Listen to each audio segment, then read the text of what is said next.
Hello and welcome back to this Self-Actualization in the Age of Crisis chapter summary series. My name is Ron Rivers, I'm your host, and today we're going to be exploring Chapter 0, The Changing Nature of Time. So let's begin with considering the root human experience. Each of us is observers within an informational universe. Now, there are many forms of observers in the universe, everything from a bacteria to a human to a tiger, all observe within our unique conscious coordinates with the tools that we're given, and we all kind of process this informational universe in a specific way. Now, as humans, each of us ride on the crest of the wave of the past, always existing on the boundary of what is. And the rapid explosion of progress and information expansion happening in our immediate present is as much an expansion of our creations as it is ourselves. Now, the omnidirectional exponential increase of information, that's quite a mouthful, right, is changing not only the universe, but it's changing how we experience time as individuals. The idea that the nature of time is changing, I think, is both easy and difficult to perceive. So it's easy to perceive because for any of us who've grown up with technology, and more importantly, right, I'll out myself a little bit, age myself as a millennial, someone who was born kind of before the consumer internet, and has been a deep part of it since my I guess tweens, I don't know, whatever you call a 12-year-old, since that kind of component.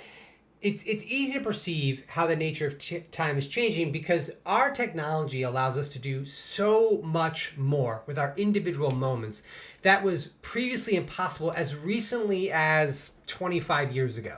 It's difficult to perceive because of two specific reasons.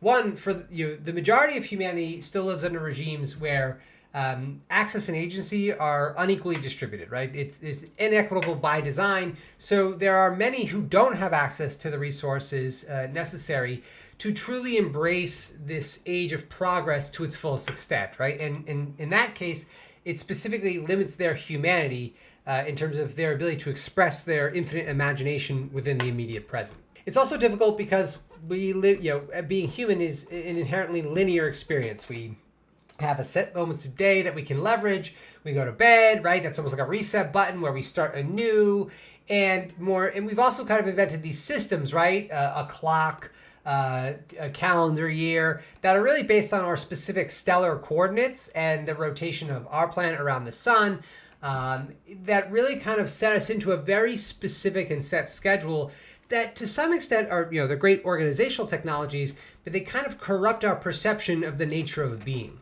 Now, the changing nature of time presents a very specific problem for humanity, which is that the systems that dictate our behavior, right, that guide our behavior, and when I say behavior, I specifically mean our interactions with others, because that is the most important behavior that we can embody as an individual. But it's also the most highly influenced, right? It's influenced by our economic systems, our legal systems, our political systems, our social systems. All of these reinforce very specific ways of being.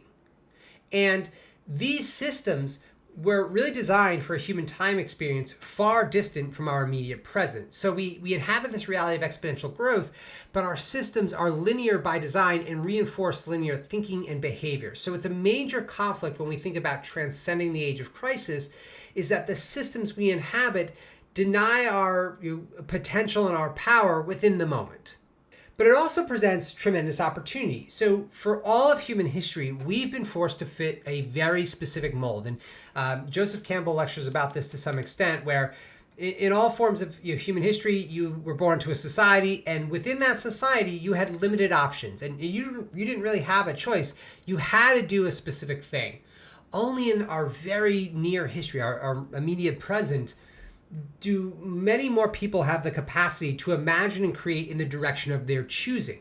But still, even for those that do, it's very exciting, but the vast majority is still locked out of that. So that's where it presents a pretty tremendous opportunity, is if we're able to better embrace the changing nature of time, both through our personal philosophy and practice, but our systemic approach as well, we can radically empower human society and really unleash the latent potential and imagination that lies dormant within our immediate present.